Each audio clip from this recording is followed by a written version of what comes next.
down memory lane. Let's go. Y'all ready? Let's go. Go. What's up, everyone? First of all, again, thank you, Terry, for having me.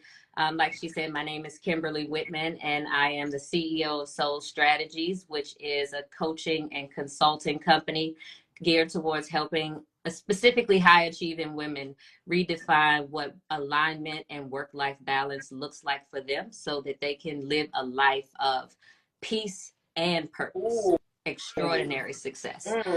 So that's Soul Strategies. And I'm also the curator of I Am the Whole Woman, which is a movement designed to educate and inspire women all over the globe to become women having an optimal life experience, which is what WHOLE stands for. So that we do that through live workshops, virtual workshops, retreats, just different things to pour into women so that we can touch and live the best life that we deserve. And besides that, I'm somebody's mother. He's over there right next to me. I'm a native Washingtonian. I'm straight out the city. Yes. What else do? I do a lot, and it's a blessing that I'm here. Yes. Honestly. So y'all ready to go down memory lane? We are down memory lane. Go back down memory lane. Yes. Girls. So, like I said. So you grew up in this area? In the 90s. It was a little bit of a different vibe. You know, it was kind of rough around the edges. Not to say I was, right? But I did have, look at this boy texting me. I just told him leave me alone. But, you know, I was still exposed to a lot more than people who were not necessarily raised in that area. And so it was funny in your introduction, you talked about the trauma of being born to drug addicted parents and all of these things. And so it really just was like, maybe she already knows my story. You know what I'm saying? So really quickly, I intentionally try not to know the stories fully so that when we are talking for the first time, my emotions and my reactions and my input is just super authentic. I haven't had an opportunity to let it soak in. You know what I mean? So no, I don't know what we're going to find out. Well, hopefully I don't shake you up too much. Okay. Hopefully it's not too much. But yes, all through my childhood, you know, I had a good childhood, great childhood. You know, I was a athlete in the city. We were superstar athletes. I was in the band. I was in Beta Club, all of that, honor society, all of those things. And then 11th grade hit. 11th grade. So we're right around what? 17. Yeah. Mm-hmm. So about 17, right, is when things just started to absolutely fall apart. That was when drug addiction entered my vortex. And I was completely blindsided by it. I had no idea that this had been going on throughout the course of my childhood. And it got to a point where it could no longer be controlled. And so when you say your parents or? My parents. Okay.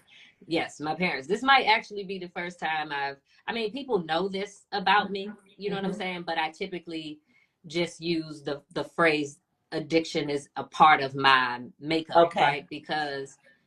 But it's not, it's time to let it all be known. Yeah. You know what I mean? It's time to just let the shit out. Yeah. So I get it. Yeah. Let the shit out. You can't hold it in. Yeah. So the addiction just got to a point where it could no longer be controlled. So one day I'm coming home from school, girl, and half of my family is at my house, at my apartment, and they're just throwing my stuff in trash bags. Now, keep in mind, guys, we're talking about trauma and all of these things. Know that a lot of our memories are not completely accurate. Right. So as I'm telling this story, I'm telling it from how it really felt on a cellular level to me when I was going through it. That part. Right. So there are parts that are probably that I'm probably misconstruing in some way, shape, or form. But this is what it felt like from my perspective. Okay. So they are just throwing my things in trash bags, packing me up. I'm like, what is happening? Okay. I just got home from school, you know, and then I find out what the deal is. And then there's a whole show. We did a whole show outside of my apartment complex. Everybody came outside because it literally felt like I was being pulled in two directions. It felt like my mother had one hand and my aunts and my grandmother, they had another hand. And it was like, no, you're coming with us. Wow. And so I'm 16, Were you all 17. being evicted? We're getting there. Okay. All right. We're getting there. So at that time, you know, my parents had separated. My father moved around the corner with his mother, was still in the city right now. And he ended up being the one to call my family, my aunts, to tell them to come and get me. Wow. Because I was completely oblivious. Like I said, I was completely oblivious. So were you an only child? I was my mother's only child. Okay. Yes, okay. I do have a brother. Okay. With my father, but I was my mother's only child. But my brother didn't live with us. He's about 7 or 8 years older than me, so he was doing his own. It was just you. Yeah, it was pretty much just me. Right. Yes, 100%. So they come and get me, and I am immediately moved to Maryland, which is like a culture shock for somebody who has grown up inside of the walls of Washington, D.C. their whole life. Right. It's a major culture shock. And it sounds small, but just not being able to walk to the store when I want. Even going to living with my aunt, where it was like, Kim, you can't just say, I'm about to go to the store. You have to ask. Right. And that was just a different way of living, being in DC. So it was just a culture shock. I didn't talk for weeks. Really? Because I didn't even understand what was going on. Why did y'all even come and get me in the first place? Right. So no one has still had a serious talk with you to just help you understand what the hell is going on. Not until after they forcibly removed me from the situation. And at that time, you know, I didn't really want to talk. I couldn't talk. I was just so traumatized. I was stuck in the room, and there was just, I just didn't know how to process it. Right. And that was just the start. I think that was what kind of triggered my brain, right, to change in the way it did over the adult life, which I'm about to get to. Okay. So shortly after they came and got me, yes, we got addicted. Wow. Like probably a couple of days. It was probably like a couple of days. Luckily, I wasn't necessarily there to see it or experience it. But I know that it happened. That's what happened. Right. And then from there, my mother took her own path. And it was not a pretty path. So for the next 8 to 10 years, we really didn't talk without yelling and fighting and arguing and crying and all the things. She lives with me now. My grandmother is clapping her hands in heaven, okay? Because it is nothing but the Lord that she is living with me right now. Wow. Yeah. So then I'm going through high school. I finished high school. I finished out at Dunbar. I went to Dunbar Senior High School in Northwest. And I finish out. I go to college. Bam. I get this. I'm studying for an engineering degree. And I have my first mental breakdown. In college? In college. It was a mess. Okay. I was one of my best friends. We went to college together too. And I had cut all of my hair off, and I went to her room, and I was drinking straight out the Grey Goose bottle. I'll never forget it because Grey Goose was popping when I was in college. And I was drinking straight out the bottle on the floor crying. Wow. Well, Kimberly, what sent you there? Like, was there something specific in your life? What drove you to this breakdown? I think it was a culmination of what had happened right before I graduated high school, the intensity of my degree. And I think that was what changed my brain chemistry. Because that's good. Because that's what trauma does to you. It changes the way your brain fires and wires things together. Yep. So at that moment, my brain chemistry was changed. And it got to the point where I didn't know how to manage it. Wow. So I had been struggling with this engineering degree for this first year. I'm having a hard time. I got to drop this class.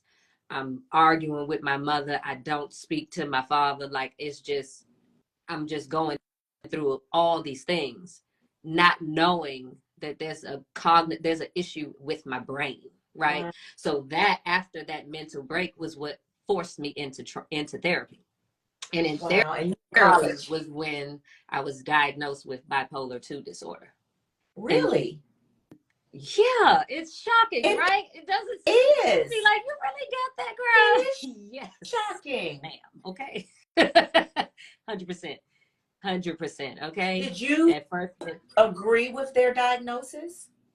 Meaning, 100%. Were you like, you know what? Now I understand this, that, the other, or were you like, nah?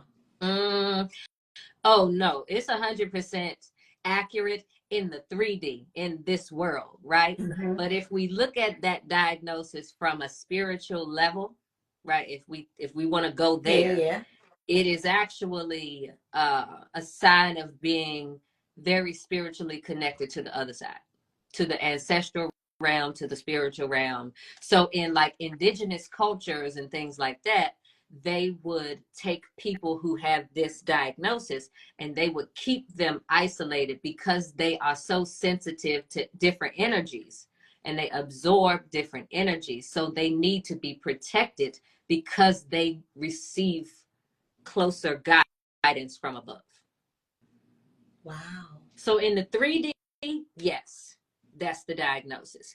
But as I'm honing my spiritual energy, I know what the 5D, the 5-dimensional meaning of it really is. And so that makes it easier now, right? After 18 years, I'm 30. I just turned 38 years old a couple of days ago. Lies you tell. Talking about some 38. We'll talk about that later. Show me your ID before this ends. Hey, I love getting carded. You ain't said nothing but a word. Card me, please, okay? But nah, I just turned 38. So more than half of my life, I have been living with bipolar 2 disorder.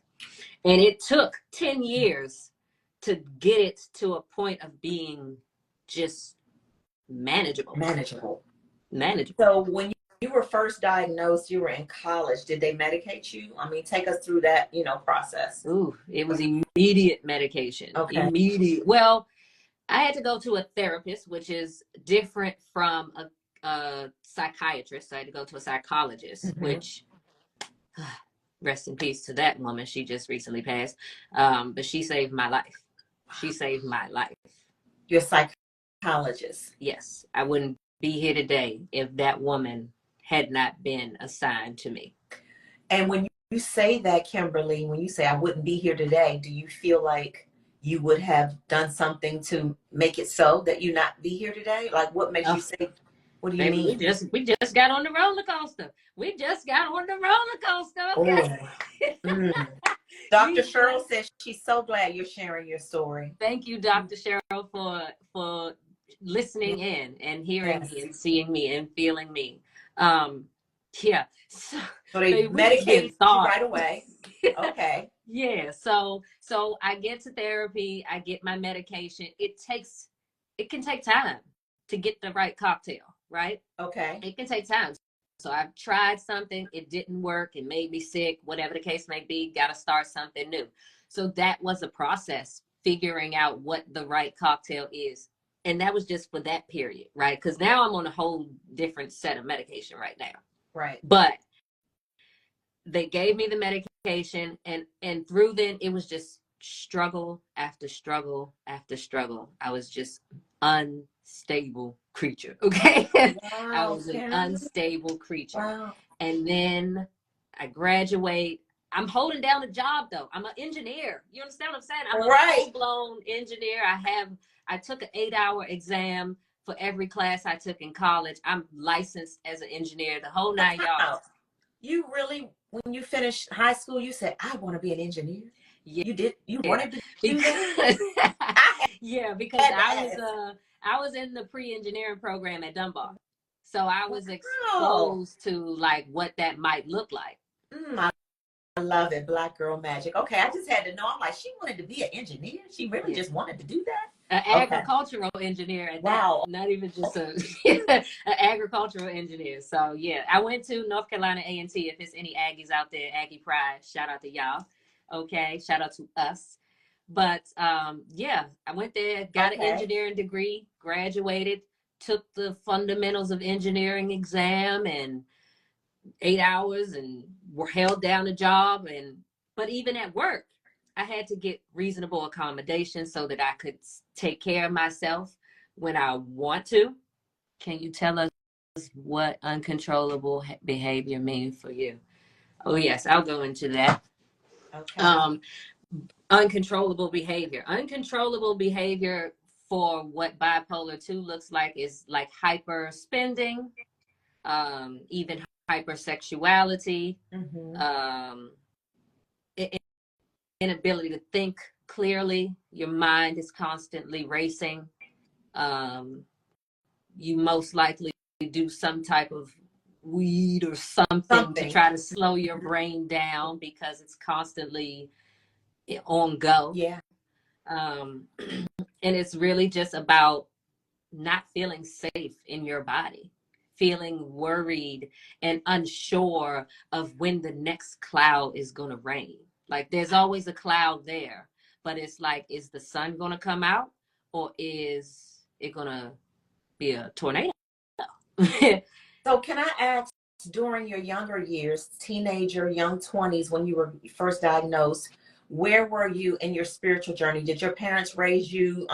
Did you have a faith-based home, or where were you with that part of your life? Like, yes, child. I am born and raised African, Methodist, Episcopal, all the things. Okay. Okay. Very much so. I grew up in the church, speaking in church.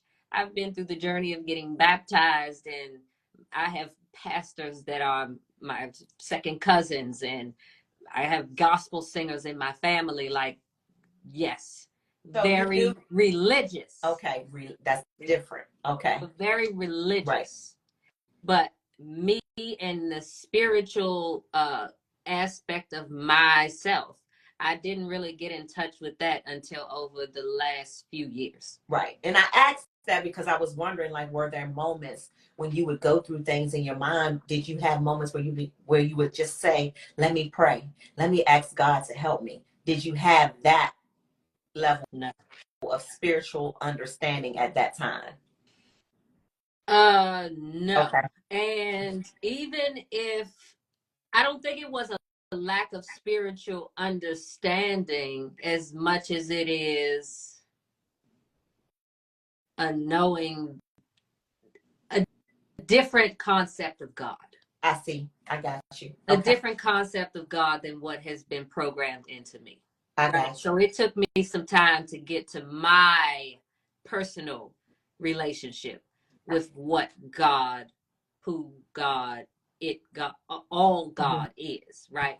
So that didn't really play a part in the beginning. And right now it is becoming a saving grace. But in the beginning, I didn't have that. Okay.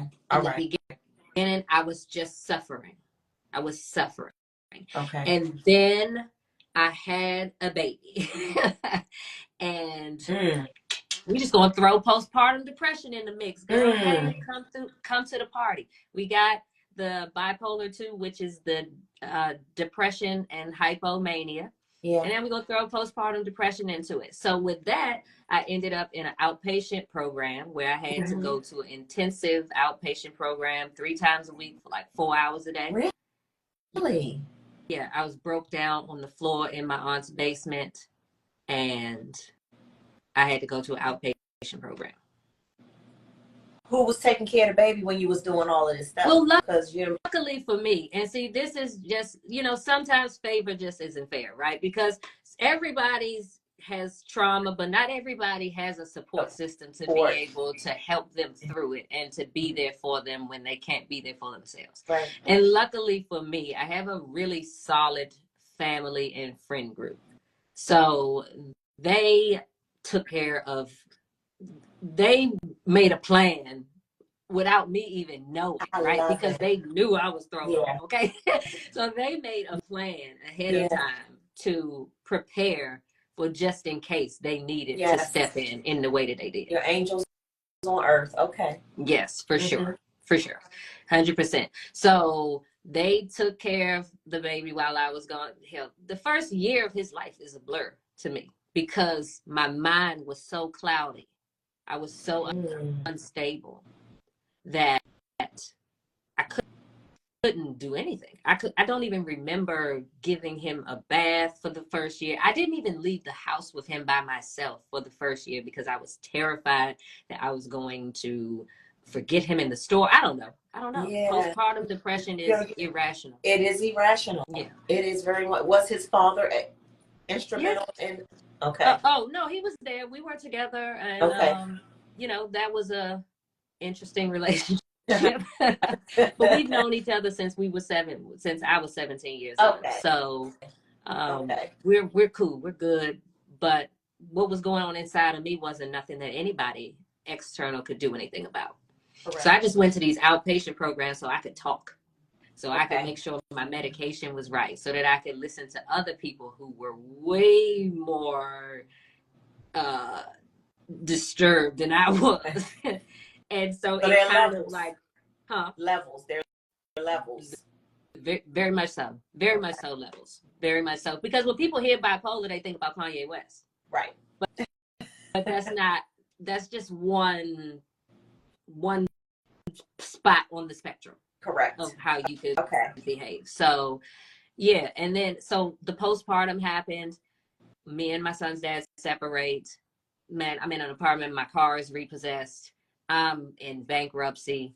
I am just absolutely horrible with money. I'm just screwing everything up is what it feels like.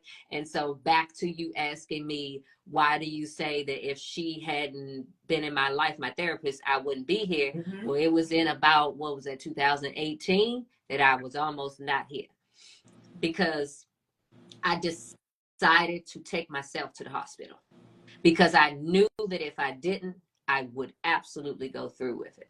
Wow, Kimberly. Yeah. And you are where now? 20s? Late 20s? Yep, I'm about 30. 30. I'm about 30 at that time.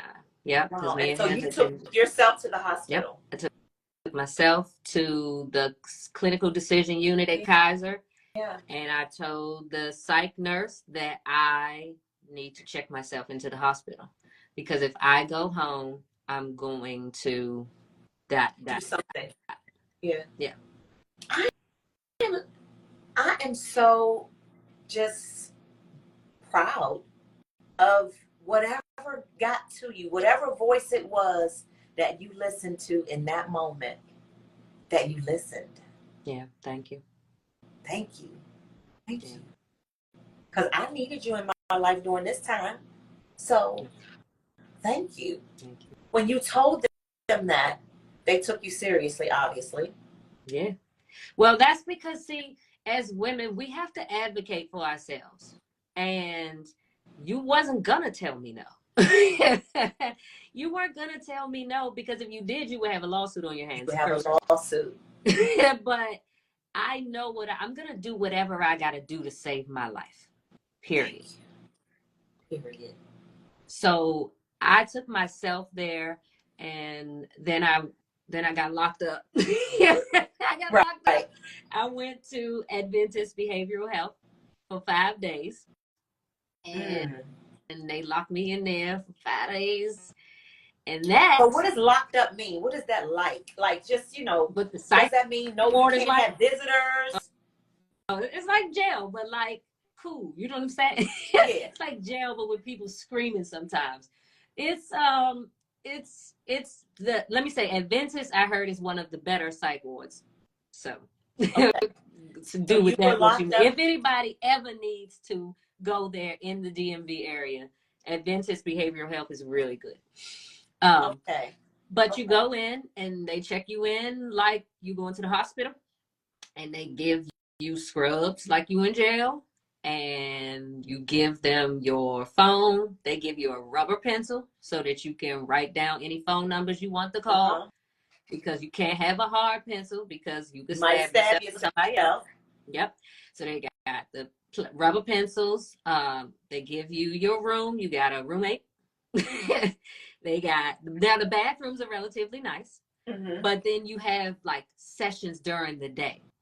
So you have to go to like art therapy, and then you have to go to individual counseling, and then they got group sessions, and then they have specialists come in, and maybe they're talking about food, or they're talking about coping strategies. And then you have free time. They take the phone on and off the wall, because you could take the phone and wrap it around. Yes, or whatever. Yeah, you can do anything. So they take the phone on and off the wall. You can have visitors. And they can come and they can sit in like the art therapy room with you and stuff. You bring your family in with the counselor if you want to. Okay. But there are people who live there. In the psych ward. Yes, who cannot function outside in the real world. So they live there. So there are people in there, like there was a girl in there who she would just sit with her shirt pulled up over her head in the corner, and she never talked. She never said nothing. And then it was a girl in there who had self-harm marks all over her body, all over her arms, all over her arms. She said she couldn't drink without the police getting called. She was like 22. It was so many. It was not discriminatory on race, age, gender. Everybody was in there. They have a baby boomer ward, essentially a senior citizen, almost senior citizen and senior citizen ward of the psych ward, where everybody goes eat lunch separate. So your group go, your group go. Some people are grouped by like how high your level of danger is, right? So some people are literally, you can hear them screaming, like what you see on a movie, what you see on TV. Right.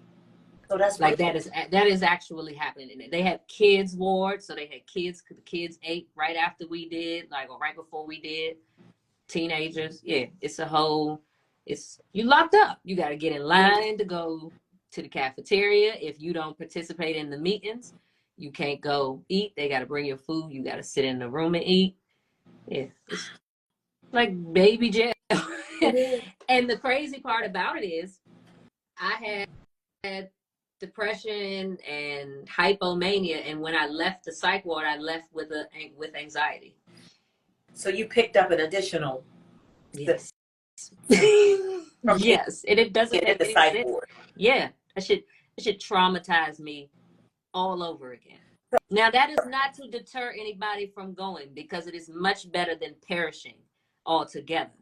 But for me, it added another layer to my trauma. And that was when I started to actually, so anxiety is more of a physical thing, right? So I was sick, I was nauseous, having to throw up, hard to breathe. I could feel my heart skipping a beat type of thing. So that was a whole new ball game to navigate. And really what started my trauma turning and alchemizing into some type of triumph was when I started network marketing, actually. Started getting into business and personal growth and development. That was when I was exposed to personal growth and development. Wow. So your first, I guess your first wiggling out of that space is network marketing. Tell us a little bit about that. Oh, that was a fun time. Never again, though. Okay. Never again, honey. But it was great. I was in a company that shall remain nameless, and we traveled all over, and then they stopped paying us. But before that, I built an organization of over 200 people in the DMV area, and my leadership, my mentor, was in Texas. Okay. So we would have conferences every quarter, and mini conferences monthly in between that. And then another mentor of mine at the time did a leadership summit. And so I would just attend those events. And that was when I started to learn about the diagnosis, learn about myself, learn about how my brain works, learn about all the different factors that could potentially impact my mental health. Got it. So okay, that exposure was what started the trauma alchemizing into Triumph. And I started sharing my own story with my team, with Facebook at the time, because Facebook was popping. And people started to come to me to ask for advice or to just share their story, vent, whatever the case may be. And that was how I started coaching and talking and sharing and all things. So I imagine that along your journey, you've met others who have been locked up in a psych ward before, or no? Have you? I actually don't know very many people really that openly have said that. I really don't. Probably because of the same reaction that you had in the beginning, right? Like, it's like, for real? Yeah, we had one young lady on here who went, and she said she can agree because during the rotation for a week in the psych ward, she couldn't stay all 12 hours for 3 days a week. So it's vicious. It's a lot going on in the psych ward sometimes. A lot going on. Okay. And so that part of your life, you never had to go back to a psych ward again, right?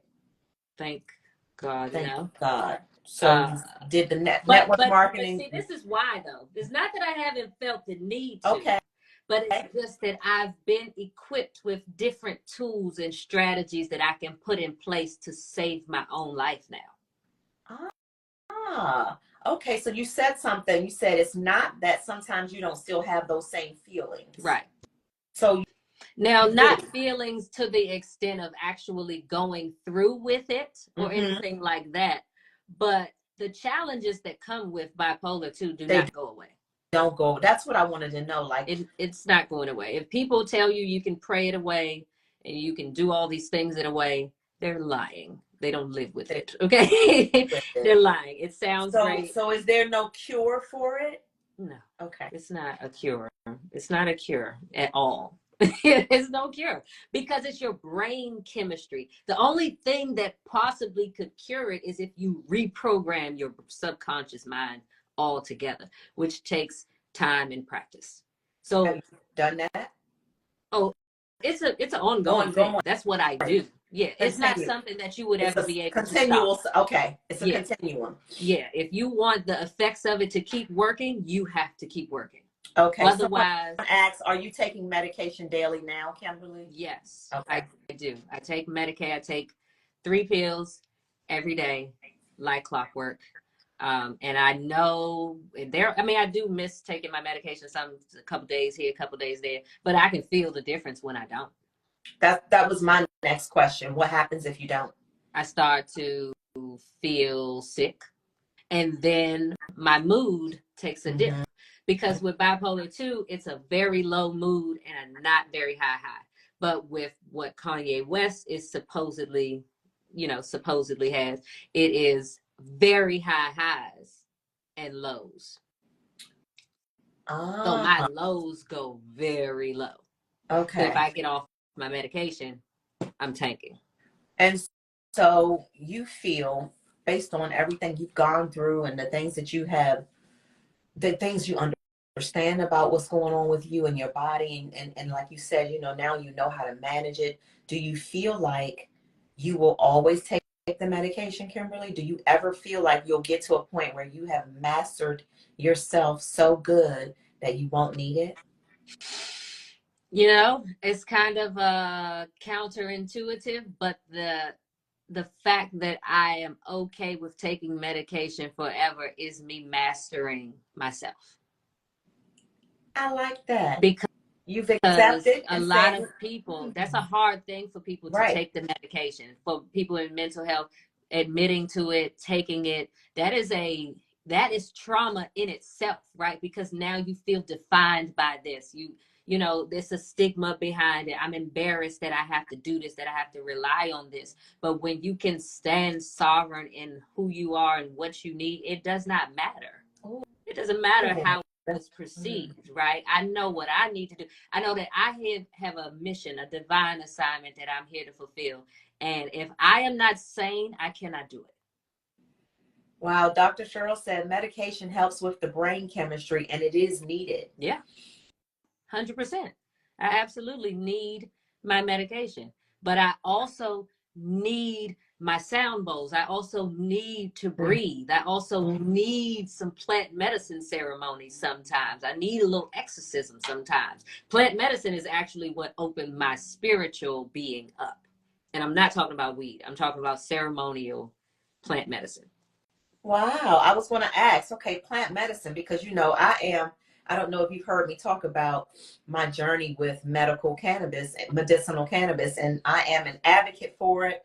I am going to go on the road one day to be an advocate for it because it saved I had a traumatic head injury many years ago.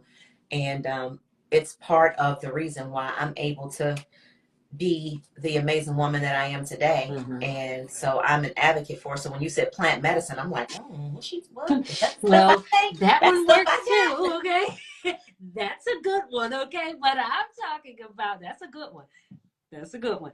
But what I'm talking about is ceremonial indigenous plant medicines where it is typically administered by a shaman, like a medicine woman or a medicine man or something like that.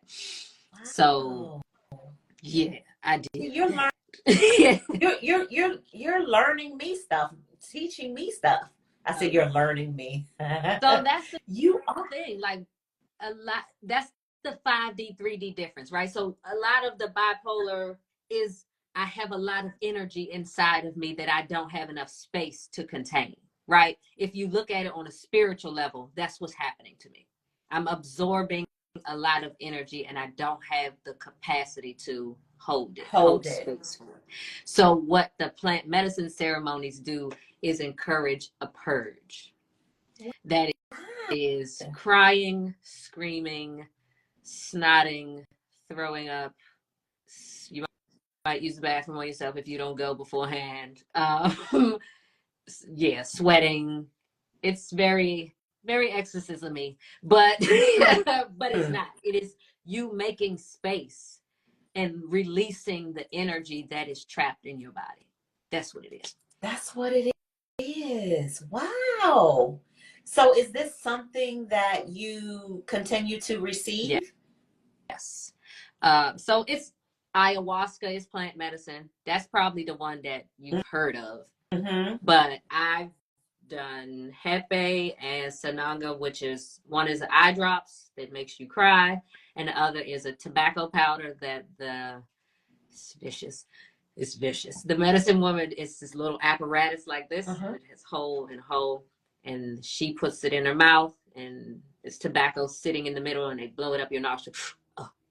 And then you have to figure out how to breathe. Really? As soon as you figure out how to breathe, you feel it go through your whole body, and whatever need to come out is going to come out. If you got to scream, if you got to cry, if you got to yell, whatever, it's coming out. And then you do the other nostril when you're done. This is so interesting. Wow. Yeah. Wow. If you have trauma, so this is a good thing for people who have a lot of trauma, deep-rooted, complex trauma, because a lot of it is somatically trapped in the tissue, in the fascia, in the cells of our body. So we need to purge that out to make space for healthier tissues and cells and stuff. Wow. And so have you ever thought about, because your story is so interesting and so different, and I believe it's so needed, just eyeballing a few of the comments. What you're doing, Kimberly, is you're making it okay to talk about.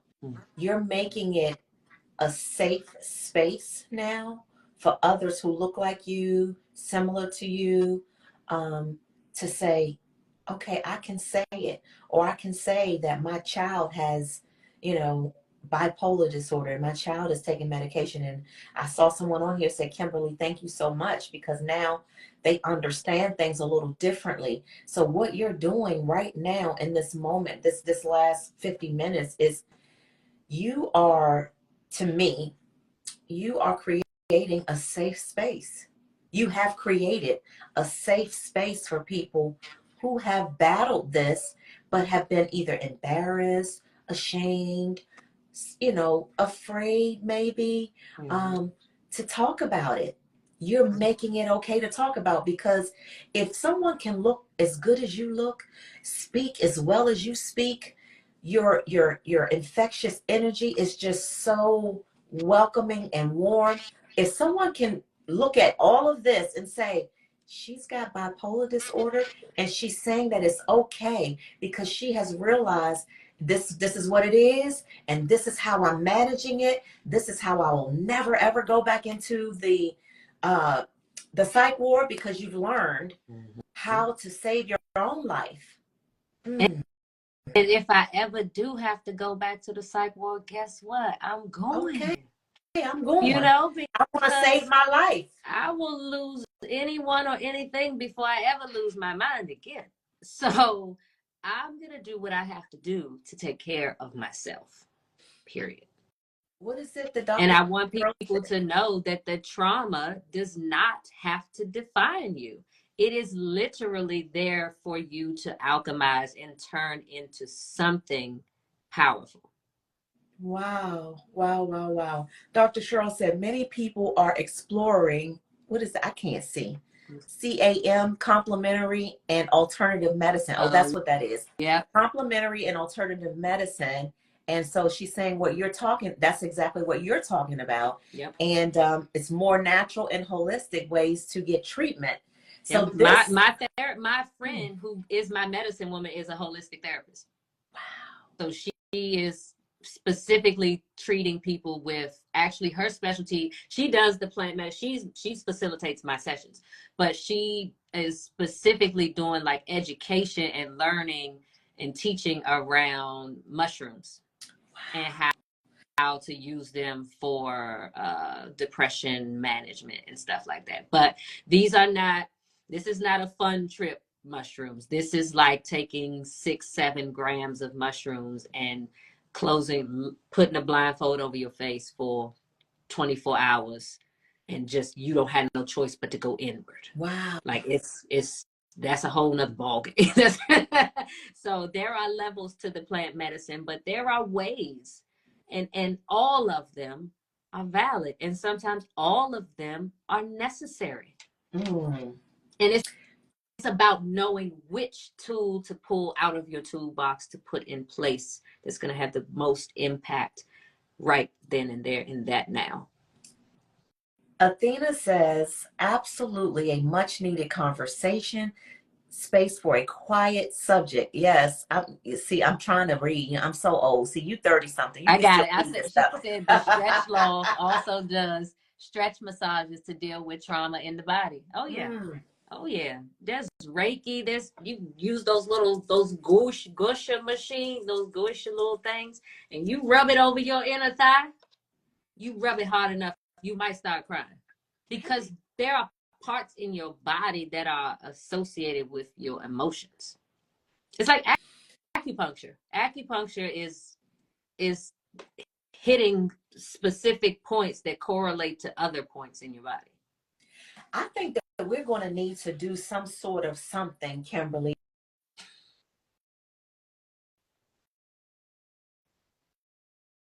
I can't hear you no more. I can't hear you. I can't hear you. Can y'all hear her? I can't hear her. I can see you, but I can't hear you.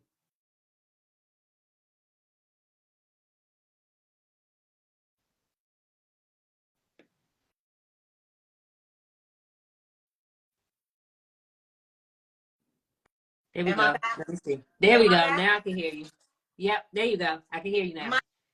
niece Sunny was FaceTiming me during this thing, and so she never FaceTimes me. So I'm like, what is going on? I couldn't answer it, but it made my phone go mute. So I'm sorry about that, y'all. Much needed conversation, but I want to just say before we wrap things up, because I want to plant this in your mind, I think that we need to do something outside of this Trauma to Triumph platform with you and your therapist to continue educating people on what the things that helped you with your diagnosis, because so many people need this. I bet there are so many people going through what you have gone through, and we just don't know it because they are not comfortable sharing. But what you have done is made it okay. You know, you've made it almost cool. Period. Okay. And have me a little minty bee, come back and get right back up at this. You know what I'm saying? Oh, yeah. No, I'm down for that. We were actually just on the news in November playing sound bowls and breathing because we had facilitated a mental health check-in event at the end of last year to talk about navigating the winter blues. So listen, I'm down. Okay. I'm open. This is you listen, we just saw each other. You already know where I'm at. My head is at. This is our year. This is our time to get down to business. So